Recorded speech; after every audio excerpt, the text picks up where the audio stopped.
আজ যখন সে বলল কি দরকার ছিল এত তাড়াতাড়ি বাচ্চা নেওয়ার, আমি তখন বললাম এমনভাবে বলছো যেন আমি সেধে নিয়েছি। আহাত তখন বলল আমি তো বলিনি, আমার ফ্যামিলিও না, তাহলে নিতে গেল কেন? কে জোর করেছিল? তোমার আপা? তাহলে যাও না তার কোলের উপরে রেখে আসো। আমি তখন চেঁচিয়ে উঠলাম কি সব বলছো, মাথা কাজ করছে না তোমার? ঘুমাবে এসো।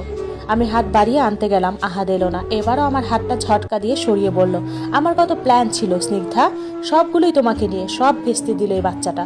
হানিমুনের টিকিটটা পর্যন্ত ছিঁড়তে হয়েছিল। প্রেম করার সময় তুমি একবার দুঃখ করে বলেছিলে কোথাও ঘুরতে যেতে পারো না, নেওয়ার মতো কেউ নেই। তখনই ঠিক করেছিলাম তোমাকে নিয়ে খুব ঘুরবো।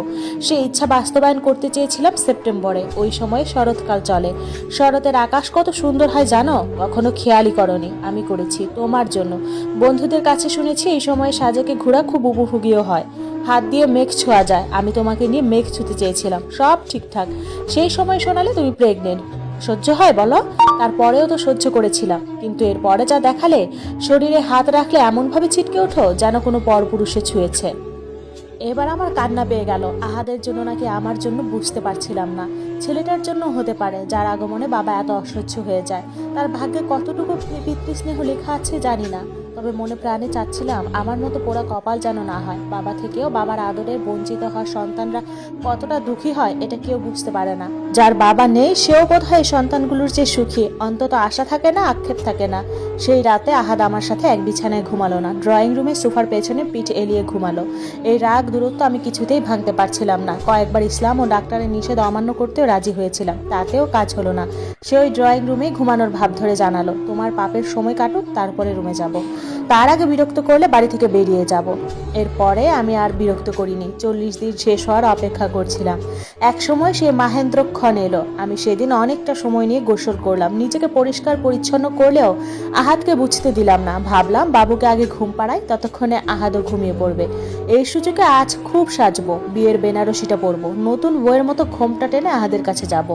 ঘুম ভেঙে আমাকে এই সাজে দেখলে খুব চমকাবে। আমার তর সই ছিল না। আহাদ যখন রুম থেকে বেরিয়ে যাচ্ছিল তখন ইচ্ছে করছিল হাতটা টেনে ধরি, কিন্তু ধরলাম না, যেতে দিলাম। ভালোবাসার রাতটা আরো মধুর করতে এটুকু ধৈর্য তো ধরতেই হবে। একটা সময়ে ছেলেটা ঘুমিয়ে পড়লো, আমি তখনই উঠে পড়লাম। সাবধানে পাটি পিটিপে রুমের মধ্যে চলাচল করছিলাম। সাজগোজের ব্যবস্থা আগে করা হয়নি, যদি আহাত ধরে ফেলে তাহলে তো সারপ্রাইজটাই ঠিক জমবে না। তাই এখন শাড়ি গয়না চুড়ি গুছিয়ে নিতে হলো। সবকিছু পরে সাজতে সাজতে কতটা সময় পেরিয়ে গেল বুঝতে পারিনি।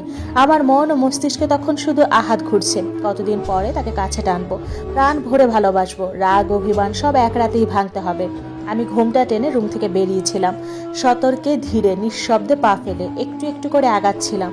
ড্রয়িং রুমের সোফার কাছে পৌঁছানোর আগেই কানের ভেতর অন্য কিছু পৌঁছে গেল। মুহূর্তে আমার শিরদাঁড়া বেয়ে বরফ শীতল স্রোত নেমে গেল। তৃপ্তিদায়ক উত্তেজিত অস্ফুট নারী কণ্ঠের ধ্বনিটা দেহ মন এমনভাবে বাজেয়াপ্ত করে ফেলল যে আমি এক চিমটি পরিমাণ নড়তে পারছিলাম না। শ্বাসটা পর্যন্ত রুদ্ধ হয়ে গিয়েছিল। শুধু বক্ষ পিঞ্জরের মধ্যে থাকা হৃদযন্ত্রটা তীব্র গতিতে লাফাচ্ছিল। এই অনর ভাব কাটিয়ে উঠতে খুব কসরত করতে হলো। মনের সাথে সে কি যুদ্ধ আমার! মন বলছিল কোথাও যাস না, নিজের রুমে ফেরত যা, কিন্তু আমি মানতে নারাজ। খুব গর্ব করে বলেছি আহাদ এক কথার মানুষ, ও কথা দিয়েছিল আমি ছাড়া আর কোনো মেয়েকে ভালোবাসতে পারবে না। মন সাথে সাথে মুখ বাঁকিয়ে বলল বোকা মেয়ে, এটা ভালোবাসা না, লোভ। শরীরের লোভ সবচেয়ে ভয়ঙ্কর লোভ, যার কাছে ভালোবাসাও মুখ থুবড়ে পড়ে যায়। আমি বিশ্বাস করিনি, তাই আমার রুমের পাশের রুমটার দিকে ছুটলাম। বড় আপাকে এই রুমে থাকতে দিয়েছিলাম, আওয়াজটাও এই রুমের দরজা দিয়েই আসছে। আমি যত এগুচ্ছিলাম আওয়াজটা তত জোরালো হচ্ছিল। কাপা কাপা হাতে দরজাটা ধাক্কা দিতেই খুলে গেল। সাথে সাথে দুটো উলঙ্গ নরনারী নজরে এলো, একে অপরকে কেমন পিষে দিচ্ছে, অথচ কেউ ব্যথা পাচ্ছে না, কাঁদছে না, পাল্লা দিয়ে আনন্দের চিৎকার ছুটছে। আমি আরো একবার থমকে গেলাম, চেয়ে রইলাম আহাদের দিকে, ঠিক যেরকম আহাদ আমার দিকে চেয়ে থাকতো। মুদির দোকানে দেখা করার সময় একটুও চোখ সরতো না, পলক পড়তো না, সম্পূর্ণ মনোযোগটাই আমার দিকে থাকতো।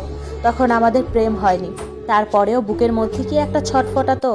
আজ আমিও চেয়ে আছি, অথচ আহাদের বুকের মধ্যে কিছু ছটফটাচ্ছে নাকি জানি না, কিন্তু দেহটা অবিরত নড়ছে, ভীষণ অশান্ত, কি একটা পাওয়ার জন্য কেমন ছটফটাচ্ছে।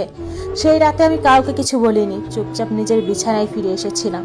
অবশ্য বলার মতো অবস্থাতেই ছিলাম না। প্রতিক্রিয়াটা ঠিক কি হবে বুঝতে পারছিলাম না। মাথার মধ্যে একটা ভাবনা চলছিল, ভালোবাসা বড় নাকি শরীর বড়? শরীরই হবে, কারণ মানুষ ভালোবাসার গভীরতা বোঝার আগেই শরীরের উষ্ণ চাহিদা টের পেয়ে যায়। সেই হিসেবে তো শরীরই বড়।